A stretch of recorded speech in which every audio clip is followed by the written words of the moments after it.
sobre el estatus de la megafarmacia a casi un año de su inauguración, si le han compartido algún reporte sobre cómo se ha estado dando el surtido de estas recetas, se aumentó el número inicial de 6 recetas diarias y si la megafarmacia será punto de referencia para el abasto de medicamentos que se manejarán en las farmacias del bienestar que se tiene previsto instalar el próximo año. Sí. Llevo ya 3 reuniones con el equipo de salud, ISSSTE, IMSS Bienestar, Birmex, para ver cómo mejoramos el abasto de medicamentos a los centros de salud y los hospitales y después a las farmacias de bienestar.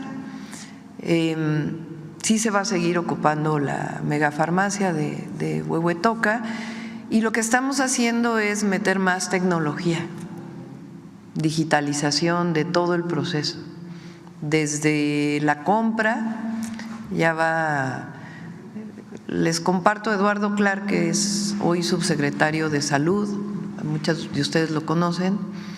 Él estuvo en la Ciudad de México en la Agencia Digital de Innovación Pública, Agencia Digital de Innovación Pública, y ahora tomé la decisión de que se fuera a Salud porque aparte de que estuvo encargado durante la pandemia y aprendió mucho, pues él es experto justamente en procesos de digitalización, de eficientización y de operación logística, de distribución.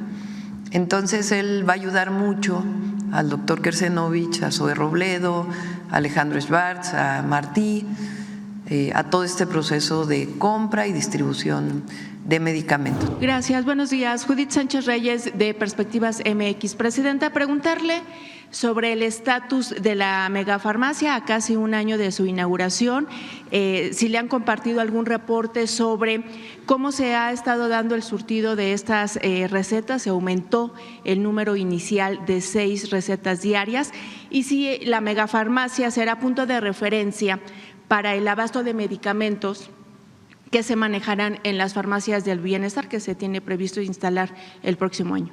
Sí. Llevo ya 3 reuniones con el equipo de salud, ISSSTE, IMSS Bienestar, Birmex, para ver cómo mejoramos el abasto de medicamentos a los centros de salud y los hospitales y después a las farmacias de bienestar. Sí se va a seguir ocupando la megafarmacia de Huehuetoca y lo que estamos haciendo es meter más tecnología, digitalización de todo el proceso, desde la compra, les comparto a Eduardo Clark, que es hoy subsecretario de Salud, muchos de ustedes lo conocen. Él estuvo en la Ciudad de México en la Agencia Digital de Innovación Pública, Agencia Digital de Innovación Pública, y ahora tomé la decisión de que se fuera a Salud porque aparte de que estuvo encargado durante la pandemia y aprendió mucho, pues él es experto justamente en procesos de digitalización, de eficientización y de operación logística, de distribución. Entonces él va a ayudar mucho al doctor Kersenovich, a Zoe Robledo, a Alejandro Schwartz, a Martí, a todo este proceso de compra y distribución de medicamentos. Entonces, adicionalmente, les adelanto, ya lo va a presentar, si no la próxima semana, la otra, la Secretaría de Salud, porque se están haciendo guías médicas, porque la compra de medicamentos también tiene que ver con qué medicamento compras para curar qué enfermedad o paliar o ayudar a la persona enferma o para prevenir cualquier enfermedad. Entonces, adicionalmente, lleva ya desde antes de que entráramos el doctor Kersenovich, que es una eminencia y reconocido por todo el país, en guías médicas para público y privado que permitan decir si la diabetes es esta condición, cuál es la manera óptima de atenderlo. Para que una farmacia, de un consultorio de una farmacia, que un médico general ahí no sea tan discrecional. Por supuesto hay libertad médica, pero hay guías también que permitan orientar, y eso va a orientar también qué medicamentos compras. Entonces, todo este proceso muy importante lo va a explicar aquí el doctor Kersenovich. Y entonces, y también cómo se va a hacer la nueva compra de medicamentos, la distribución, etcétera, etcétera. ¿Se daría, por ejemplo, un reporte del tipo de medicamentos que se estuvieron adquiriendo a lo largo de que se puso en funcionamiento la megafarmacia? Sí, con gusto se hace, pero yo creo que una parte muy importante es hasta dónde se avanzó con el presidente Andrés Manuel López Obrador y cómo vamos a seguir avanzando con el objetivo de que en cada centro de salud, en cada hospital, en cada farmacia del bienestar esté el medicamento que se necesita y también qué sustituto haya ese medicamento. Cuando nosotros vamos al médico, el médico nos dice, pues requieres este antibiótico y si no, se puede sustituir por este otro.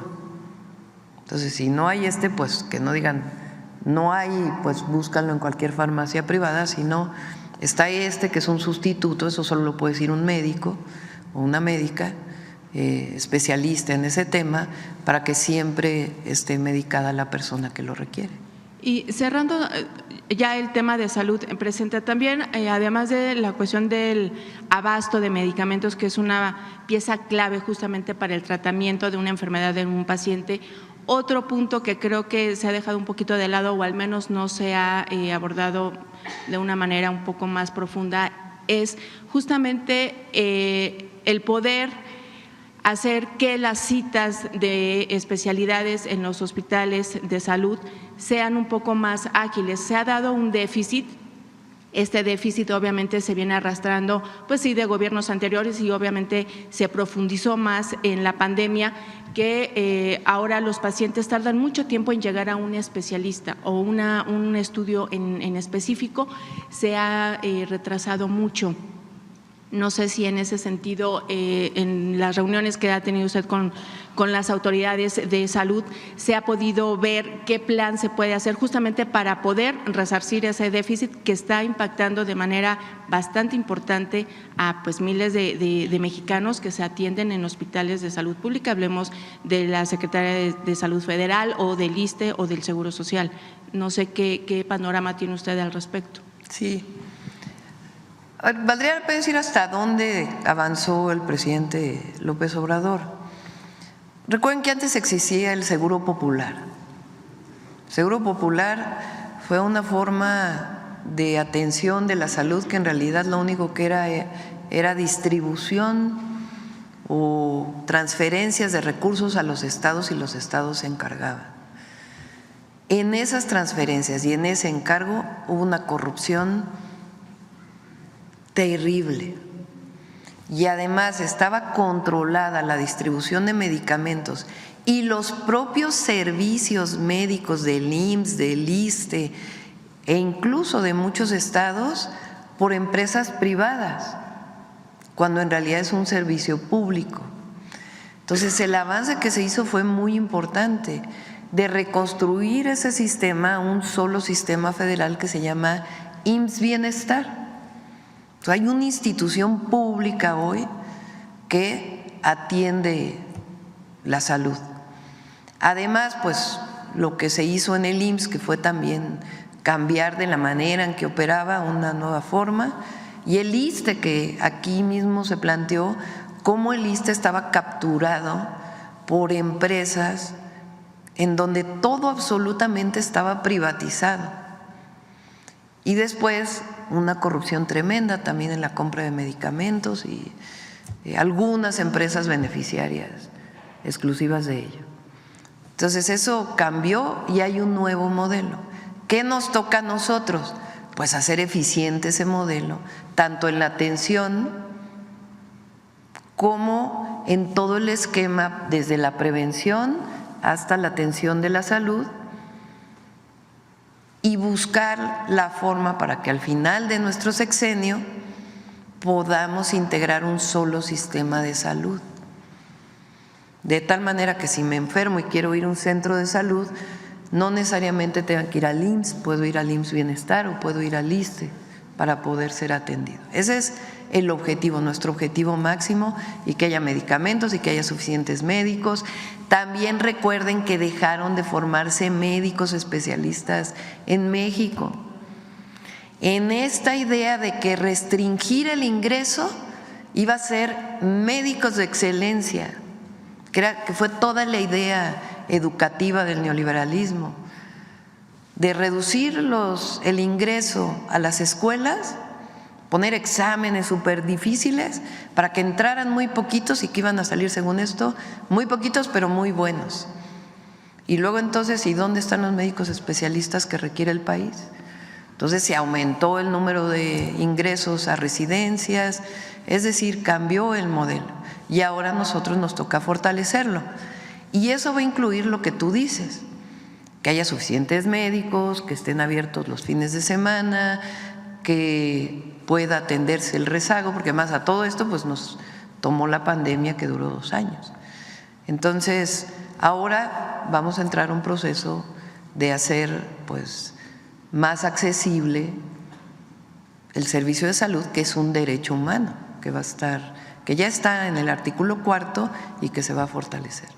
Bien, Presidenta, en otro tema, ayer el expresidente de Estados Unidos y ahora candidato Donald Trump planteó que en caso de regresar a la Casa Blanca, bueno, se podrá renegociar el TEMEC con México y Estados Unidos para el 2026.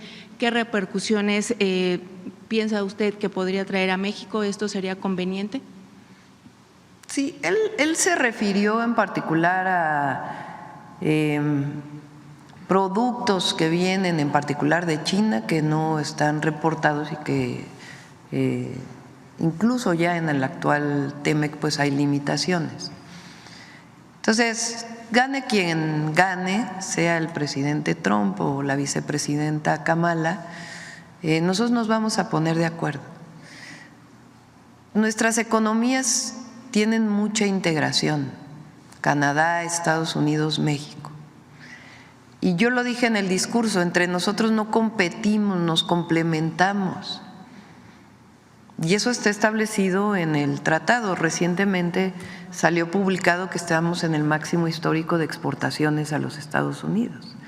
Entonces, Estados Unidos depende ya en mucho de México, somos el principal exportador, y nosotros también pues tenemos una relación muy importante de las economías. Nuestro objetivo también es que esto avance hacia el Centroamérica y Sudamérica para poder hacer todavía una fortaleza mayor económica de todo el continente, sin cerrarnos evidentemente a otros mercados y a otros países. Pero nos vamos a poner de acuerdo, no están en campaña, obviamente pues también hay mayores estridencias en uno u otro sentido, pero ellos saben y nosotros sabemos que es indispensable el acuerdo. Bien, y finalmente, Presidente, ayer se registraron una serie de enfrentamientos. En el marco de nuestra soberanía, y también hay que decirlo.